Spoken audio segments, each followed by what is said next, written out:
Welcome to Your Financial Advocate with Greg DuPont from DuPont Wealth Solutions. As a practicing advisor and attorney, Greg teaches pre-retirees how to reduce debt and taxes and save with less risk so they have more spendable income and plan their way to a better life. Join us for this journey where Greg draws on years of experience and guest experts to help listeners achieve more spendable income for retirement. Hello and welcome to Your Financial Advocate with Greg DuPont of DuPont Wealth Solutions. Today we're going to be talking about estate tax planning in the COVID era. Greg, how are you? I am doing well, Eric. How are you doing? I am doing great. I really am. This is one topic I actually have not thought about when it comes to COVID. I mean, we've talked a lot about different things, but estate tax planning specifically. So I'm really interested to see what your insights are on this. Well, I'm happy to share them with you, Eric. All right. Sounds good. So where do we start today with this? Well, I think the best place for us to start is trying to get a little perspective on where we are now and where we are headed, because COVID has not only fundamentally changed our societal norms and our health concerns, but the long-lasting implications of COVID on our economy are going to have some manifestations in places that people are not really thinking. And I contend that the primary place that people are not thinking where it's going to end up at is in estate taxation. Okay. So this sounds like it's a pretty big topic. How do we break this down today? So first, again, a little perspective. I started practicing law back in 1992, and things were completely different then than they are now, as it turns in terms of estate taxation and how it works. Back then, if you had a estate that was in excess of $600,000, you needed to pay attention to estate taxes and how to manage that, because the tax man would come in and hit hard when he hit. And if you had an estate over $600,000, you had to do some things to try to protect it. Because when I say hit hard, it would come in about 50%. Wow. And so over the course of the last several decades, that part of the conversation has gone away as the government continued to increase exemptions from estate taxation. But I believe as we look to the future, that's going to change. They're going to go back to that.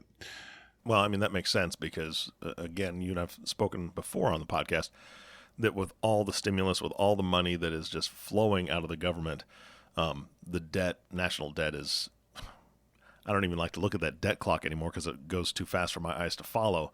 It just continues to rise. And so they've got to capture money from somewhere. And this, again, as morbid as it sounds, a lot of people are like, well, the dead people don't need it anymore. And the government isn't really, thinking about, hey, how are those people going to bless their kids and grandkids? The government's more like, hey, how are those people going to bless us? So I could see them raising some serious taxes. So remember Donald Rumsfeld, who had his known unknowns and unknown unknowns? Yeah, a little confusing, but yeah. I remember that. Yeah, in the COVID era, I believe we have known risks and unknown risks that are unique to where we are now. The known risks are, what's going on right now societally with predators and schemers that are preying on, not just the elderly. Heck, have you gotten your calls about your iCloud account? I haven't. I sat there one Saturday afternoon and we had 12 different calls from 12 different numbers. That was a phishing scheme to try to get me to call them because there was some alleged problem with my iCloud account, which ultimately they would end up asking for a credit card, et cetera, et cetera. So these schemers and predators have been out there for years, but now with the technology that we have and people being at home as much as they are, it is abundant, and as we look into the COVID era, that is going to continue. And then we have the cost of care So these are the known risks.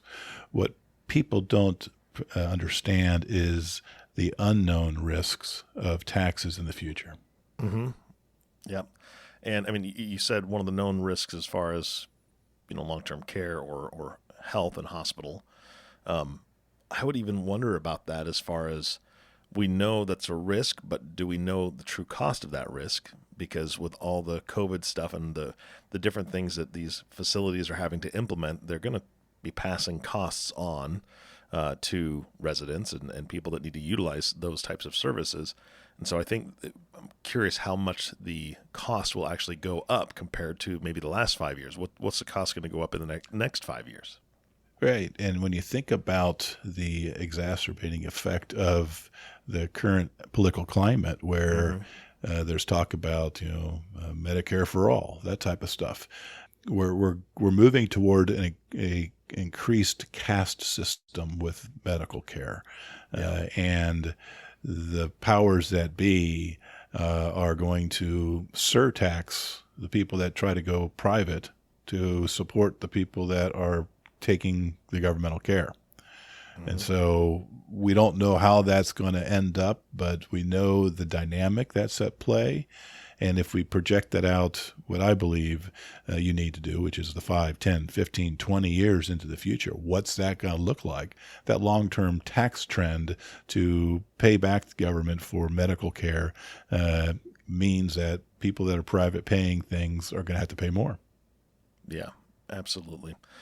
All right. So what's your opinion? I mean, as far as like the estate taxes and what the future looks like? So when we are dealing with the taxes and charges against an estate, people need to understand a couple fundamental things. First, when I mentioned that $600,000 number from back in the early 1990s, that number includes the value of your home, your value of your retirement accounts, your value of your life insurance policies. So whereas back in 1992, where $600,000 was a fairly significant savings for the average consumer, if we look to most of the people that I see now with a home, with a retirement plan, with insurance, if they go back to anything like that, then people are going to be exposed.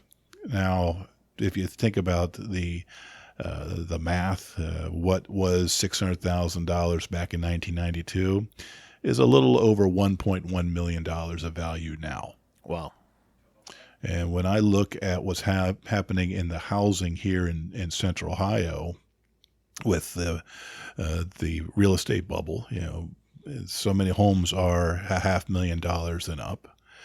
You look at people that have taken prudent steps to get insurance to take care of their family and what have you, then that's really, if you throw on top of that now a retirement savings, you're in the zone where if we go back to that structure we had back in the early 1990s, you're in a state tax target. Got it. All right. So what does that look like for the future then? So the future looks even worse. How's that sound, Eric? Thank you so much for that. We should just call a podcast now. We're done. Please continue that thought. A moment of the bleak. Yeah. So, as we've talked about before, it's one of my central contentions that taxes have to go up because of everything that's going on, or there's such a risk that that's going to happen that you're being a poor steward of your money if you're not thinking about these things, especially when we're talking about an accumulated life savings and potentially passing that on to children or grandchildren. When we are dealing with estate taxation, there are essentially three taxes that I believe people need to be thinking about. One is the estate tax, which is that tax on the bulk value of your estate that I referenced being $600,000 back in 1992 before there was an issue. Well, now it's $11 million before there's an issue. So people rightfully have grown kind of insensitive to that. But that's the one I think is going to be pulled back. On top of that, though, we have the income tax that is in the retirement plans that after the Secure Act has to be done within 10 years. And then thirdly, we have potential capital gains issues that we need to talk about with estate taxation. Okay, so how does somebody protect their life savings in a situation like this when they have to think about all these different things? And obviously they're also thinking about not only their own retirement, but, again, my goal is to be able to bless my children and my grandchildren. I don't want to, just pass away and then, just basically have my burial costs, covered. I want to be able to leave a legacy. It's a challenge, isn't it, Eric? Yeah. Yeah. This is why I contend that an integrated approach to estate planning and retirement planning is absolutely essential. You can't do one without the other. Changes that you make to improve the tax picture for inheritance for kids and grandkids, well, that's also going to potentially improve your picture for your income in retirement. Failing to address the income tax for your retirement, well, causes a potential bigger problem for inheritance. And I want to take a moment here to dig a little deeper into the capital gains part of that, because a lot of our listeners out there taking a path that is not the retirement planning path where they're using money in their IRA and 401k. They think they're ahead of the game because they are putting money in real estate. They're investing, building a portfolio of real estate. And I believe that that is a process that is full of risk right now when we look at inheritance. Mm-hmm. And the reason I say that is, for as long as I can think of, capital gains has been treated differently when somebody dies. There has been what's called a step up in basis. Yes. To use the easy example, if you had a share of Apple stock that you bought 100 shares at $10 or $1,000 investment, and you held it for the last 20 years, and it's now worth $100,000. If your kids got that by inheritance, then that capital gain when they sell it would be based upon the difference between when they inherited and when they sold it. So in other words, when they inherit it, the cost is that 100,000, right? So then if they sell it at 200,000, then they're only paying the tax on the 100,000, not on the 199,000 from when the original purchaser, got it. Is that what you're saying? You got it. Right. Okay. So if you think about the picture of a retirement that's built around investing in real estate and having a portfolio of real estate where you have millions of dollars of real estate, then that could, in the current regime, there's a good possibility that can get that same step up in basis treatment and then go on to the kids. If they get rid of the step up in basis, then what's going to happen is, going back to that Apple example, now the $199,000 is taxed. Mm-hmm. And if you think about with real estate and rental property specifically, when people are investing in that, they have depreciation and all those things that push that basis down. So it could be a real problem for people that have a good amount of real property in their portfolio when they die, if they change the step up in basis. And I believe that the Secure Act year before last now, was just the first salvo in that war, where the Congress is basically going for the low-hanging fruit. First time it was, okay, we're going to be able to get rid of the stretch IRA for retirement funds, making sure that money is taxed within 10 years. I believe that that's going to get shortened up in this COVID era as they look for other ways to get more money out of that. And then I think after that comes the change of the step up in basis. Those are two easy things for them to do before they go back and attack the actual estate tax rate itself. Mm-hmm. All right. Well, what are some other tools that people can use to protect their their, I don't want to say nest egg, but their life savings, the things that they've worked so hard for. Yeah, so against this backdrop, my subtitle for today was Everything Old is New Again. Some of those tools that I learned about in the late 80s, early 90s when I was in law school are now going to be even more important than ever.